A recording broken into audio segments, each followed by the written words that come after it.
Sada prvo mesto Martin Mačković, reprezentativac Srbije. Mačković Martin több csónakhosszal előzte meg a mezőnyt. A Palicsi klub evezőse a szerb válogatottal érkezett. Egy pár evezősben első lett az előfutamok során, könnyed győzelmet aratott. Tartalékolta erejét, nem kellett a maximumot nyújtania. A pálya elején ott még együtt voltunk, és akkor tartottam őket, kicsit elhúztam tőlük, tudtam, hogy a kezembe tartottam az egész futamot, szóval tudtam, hogy mi lesz, és elég jó volt.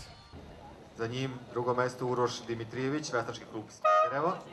Mačković Martint a smederevói Uroš Dimitrijević követte a célban. A palicsi evezős utolérhetetlennek bizonyult. On je jako brz, probao sam da se trkam, dobio me nekih 7-8 sekundi, trka je bila dobra. Az ifjú Európa-bajnok a szerbiai válogatottal a litvániai világbajnokságra készül. Palicsi edzője szerint Martin nagyon szorgalmas tanítvány, a vele való foglalkozás többszörösen megtérül. Itt a elődöntőben sokat nem lehetett látni, mert elő volt, ugye elődöntőben legtöbbször, amikor lássa az evezés, hogy bekerül a döntőbe, akkor leveszi a tempót, az erőt, minek adja ki az egészet. A legtöbb külföldi csapat Magyarországról érkezett, a szegedi klub már 6 éve látogatja a palicsi versenyt. Nem lehet már szinte két országról beszélni, mert annyira közeli, mind az évközi versenyeken való találkozásból fakadóan, illetve hát ez visszanyúlik még a 80-as évekig, amióta a szegedi evezés átjár Palicsra, illetve a palicsiak a szegedi nemzetközi regattára.